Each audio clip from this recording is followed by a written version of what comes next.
Sumber baja daur ulang terbesar di dunia tidak berasal dari tambang. Bisakah Anda menebak dari mana asalnya?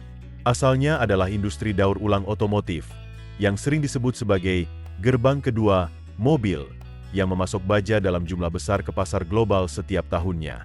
Di Amerika Serikat saja, lebih dari 12 juta kendaraan dibongkar dan didaur ulang setiap tahun, mengubah tempat pembuangan besi tua menjadi beberapa tambang baja paling efisien yang pernah diciptakan umat manusia.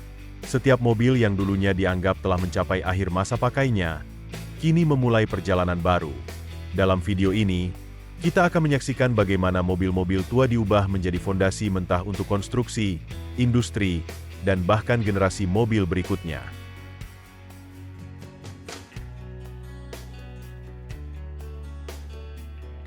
Anda membeli mobil seharga $48.000. Setelah 10 tahun di jalan, berapa banyak nilai yang masih dimilikinya setelah memasuki proses daur ulang? Di balik pertanyaan itu, terdapat industri senilai $60 miliar setiap tahunnya, di mana jutaan kendaraan tua dibongkar, dihancurkan, dan dilahirkan kembali sebagai bahan baku baru. Proses ini menyediakan lapangan kerja bagi ratusan ribu pekerja, memangkas biaya peleburan logam secara besar-besaran, dan sangat mengurangi beban terhadap lingkungan. Jika biji besi adalah tambang alami, maka mobil bekas adalah tambang buatan tanpa batas. Setiap siklus daur ulang menghemat hingga 74% energi dibandingkan dengan penambangan baru. Rata-rata, 75% dari berat kendaraan dapat dipulihkan, mulai dari baja dan aluminium, hingga kaca dan plastik. Akibatnya, ratusan juta ton material terlahir kembali setiap tahun, melanjutkan perjalanannya sebagai bangunan, produk sehari-hari, dan bahkan generasi mobil berikutnya. Ketika sebuah mobil mencapai akhir masa pakainya, mobil tersebut dikirim ke area penerimaan pabrik daur ulang. Di sini, teknisi mencatat nomor identifikasi kendaraan, VIN, nomor mesin, tahun pembuatan, kondisi keseluruhan, dan semua dokumen terkait. Mereka juga memotret mobil, memasang kode pelacakan, dan mengunggah seluruh data ke dalam sistem manajemen digital. Langkah ini tidak hanya memungkinkan seluruh proses untuk dilacak, tetapi juga memberikan dasar untuk menilai nilai sisa setiap kendaraan. Inspeksi difokuskan pada komponen yang dapat digunakan kembali, seperti mesin, transmisi, elektronik, dan bagian interior. Komponen yang masih layak pakai dipisahkan dan dipasok ke pasar suku cadang mobil bekas yang bernilai miliaran dolar. Kendaraan yang rusak parah atau sudah benar-benar aus, di sisi lain, langsung diarahkan ke proses pembongkaran untuk pemulihan material.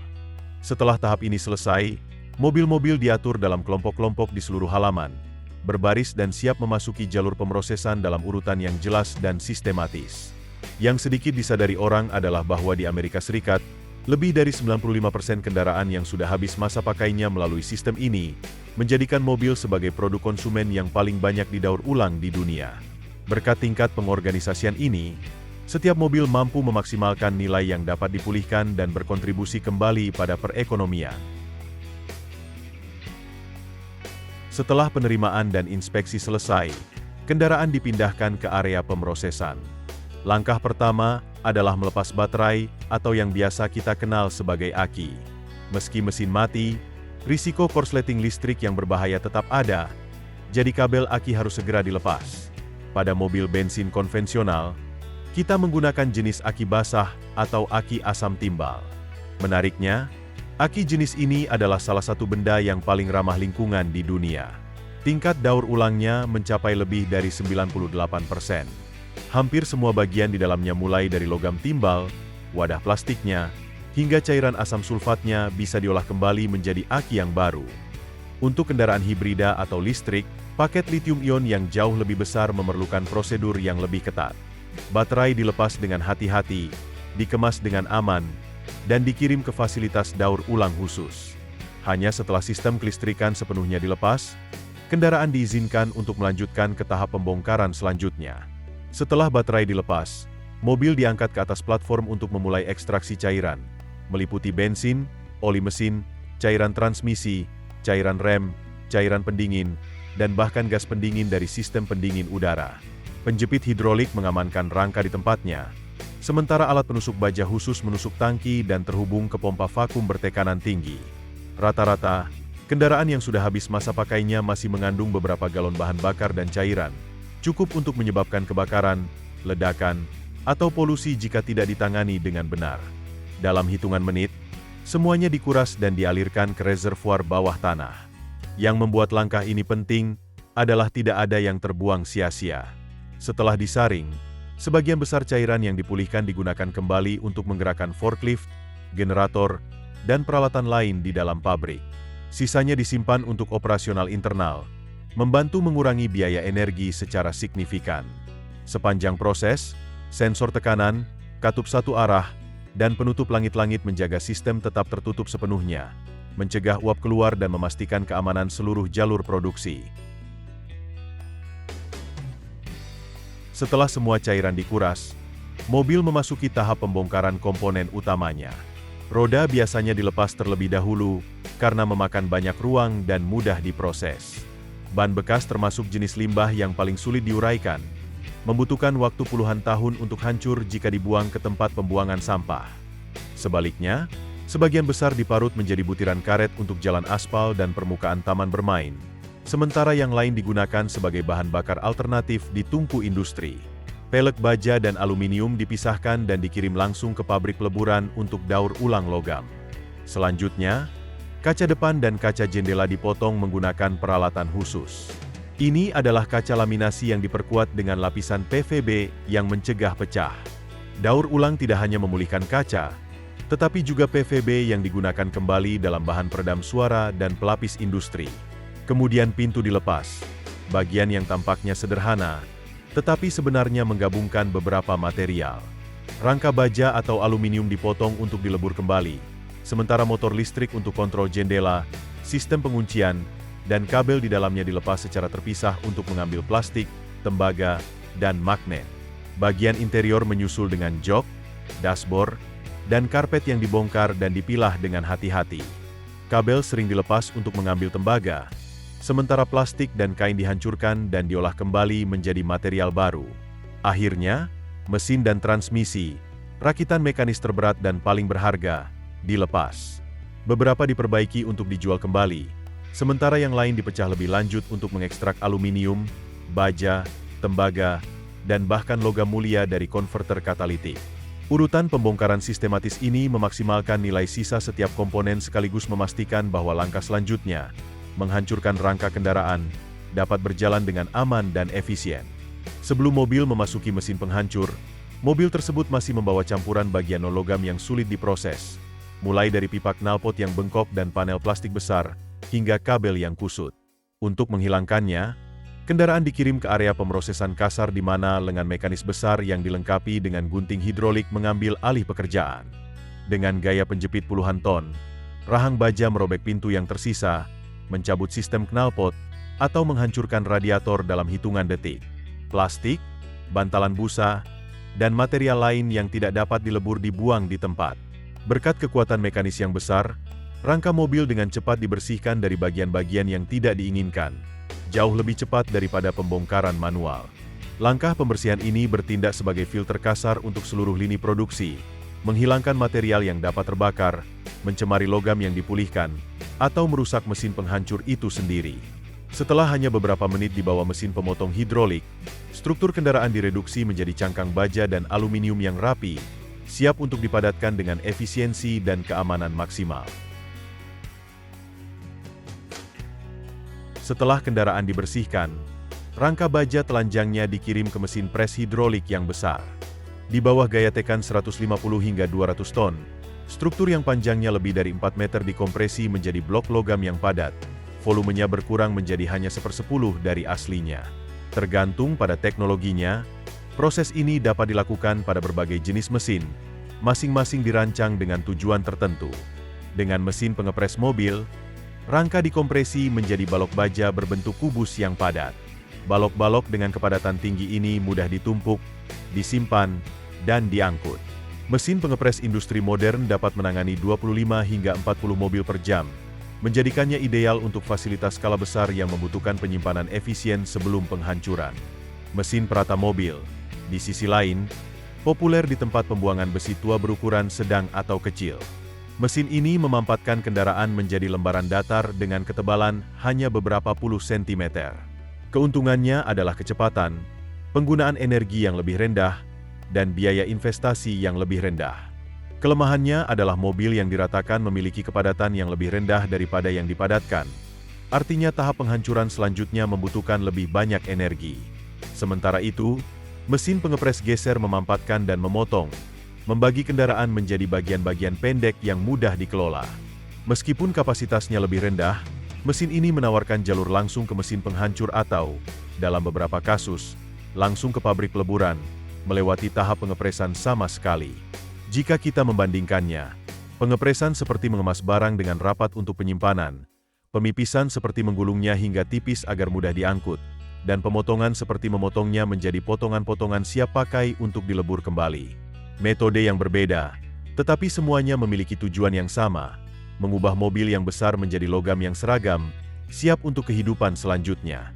Setelah rangka mobil dipadatkan, balok baja pada dimasukkan ke dalam mesin penghancur berkapasitas tinggi, jantung mekanis dari seluruh lini produksi. Di dalam ruangannya, poros baja besar dengan gigi yang saling mengunci berputar berlawanan arah, merobek blok yang dipadatkan dalam hitungan detik. Dentuman logam yang menggelegar memenuhi udara. Dan dalam sekejap, sebuah mobil yang dulunya menempati satu tempat parkir penuh, telah direduksi menjadi fragmen-fragmen besi tua yang seragam. Kapasitas produksinya sangat mencengangkan. Mesin penghancur industri modern dapat memproses 100 hingga 150 ton baja per jam, atau ratusan kendaraan setiap hari. Efisiensi yang luar biasa ini memungkinkan industri daur ulang mobil untuk beroperasi dalam skala besar, mengubah tumpukan besi tua menjadi bahan baku yang siap untuk dilebur. Setelah dihancurkan, campuran logam dan non-logam dibawa sepanjang jalur penyortiran. Magnet yang kuat menarik baja karbon terlebih dahulu, sementara magnet pengarah membelokkan aluminium dan tembaga ke samping. Plastik, karet, dan sisa kain dibuang. Baja yang dipulihkan dikompresi menjadi bundel untuk tungku, sementara aluminium dan tembaga dikumpulkan secara terpisah untuk industri lain. Dari satu mobil bekas, jalur produksi membutuhkan waktu kurang dari 1 jam untuk memulihkan logam murni yang dapat digunakan kembali, siap untuk memasuki siklus produksi. Apa yang dulunya merupakan rangka mobil tua kini telah dipadatkan, dihancurkan, dipilah, dan dibundel menjadi balok baja standar. Perjalanan daur ulang memasuki tahap baru saat balok-balok ini dimasukkan ke dalam tungku busur listrik. Di sini, mereka menghadapi panas yang sangat tinggi. Elektroda grafit melepaskan arus puluhan ribu ampere, menghasilkan busur yang menyala-nyala seperti petir buatan. Dalam beberapa menit, suhu melonjak hingga lebih dari 1600 derajat Celcius, membuat baja bekas menjadi merah panas sebelum melelehkannya menjadi aliran logam cair. Kapur dan flux ditambahkan untuk menghilangkan kotoran, membentuk lapisan terak di permukaan, sementara tombak oksigen membakar unsur-unsur yang tidak diinginkan. Sensor dan analisis spektrografi memberikan pemantauan berkelanjutan, memastikan komposisi paduan memenuhi spesifikasi yang tepat. Dari tumpukan suku cadang mobil bekas yang berantakan, kini muncul lautan baja cair murni yang bercahaya, siap dicetak menjadi bilet baru. Baja cair, setelah dimurnikan, tidak dapat dibiarkan mendingin di dalam tungku terlalu lama. Baja tersebut segera disalurkan melalui saluran tertutup ke jalur pengecoran kontinu.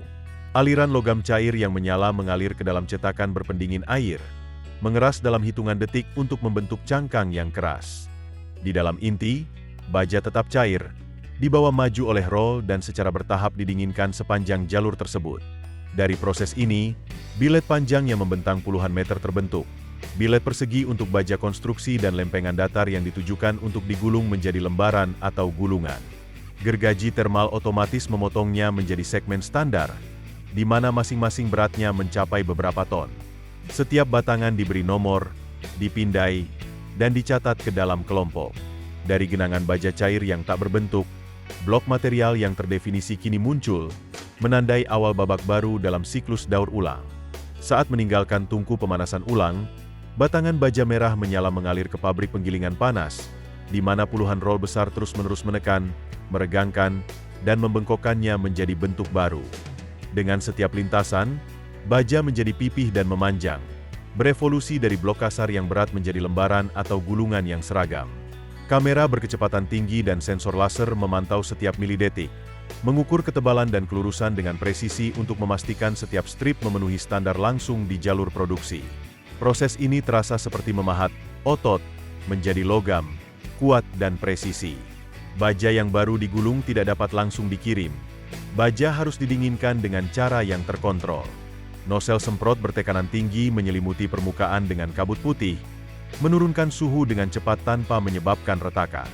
Kemudian, kipas angin yang kuat meniup sepanjang gulungan, memungkinkan baja untuk mendingin secara bertahap dan mempertahankan struktur internalnya. Setelah suhu aman, setiap gulungan diperiksa. Sensor ultrasonik memindai retakan tersembunyi. Kamera beresolusi tinggi memeriksa setiap detail permukaan, dan alat uji mekanis mengukur kekuatan tarik. Hanya yang lolos uji yang diberi stempel dan disimpan. Dari kilauan yang menyala-nyala hingga kekuatan yang stabil, baja muncul, siap melayani ratusan industri modern. Dari mobil tua yang tampaknya tidak berguna, perjalanan daur ulang membuka siklus hidup yang sepenuhnya baru. Dimulai dengan membongkar setiap bagian dan menguras bahan bakar untuk keselamatan. Kemudian mesin pres besar yang mengerahkan ratusan ton gaya, diikuti oleh deru mesin penghancur yang menggelegar. Logam kemudian dipilah secara tepat oleh magnet, eddy current, dan sensor canggih sebelum memasuki tungku untuk dilahirkan kembali sebagai baja baru. Setelah digulung panas, didinginkan, dan diperiksa, baja menjadi material yang bersih dan tahan lama, siap melayani industri vital mulai dari konstruksi dan permesinan, hingga pembuatan mobil baru. Setiap kendaraan yang sudah habis masa pakainya, alih-alih dibuang, justru memicu industri bernilai miliaran dolar, mengurangi konsumsi energi, dan meringankan tekanan pada sumber daya alam. Ini membuktikan bahwa daur ulang bukan hanya solusi lingkungan, tetapi juga pilar tersembunyi dari ekonomi modern. Pernahkah Anda berpikir bahwa mobil yang Anda kendarai hari ini suatu hari nanti mungkin akan menjadi baja untuk sebuah bangunan, jembatan, atau bahkan mobil lain? Bagikan pemikiran Anda di kolom komentar. Dan jangan lupa berlangganan jejak media untuk mengungkap lebih banyak kisah industri menarik yang membuat dunia kita terus bergerak. Terima kasih telah menonton dan sampai jumpa.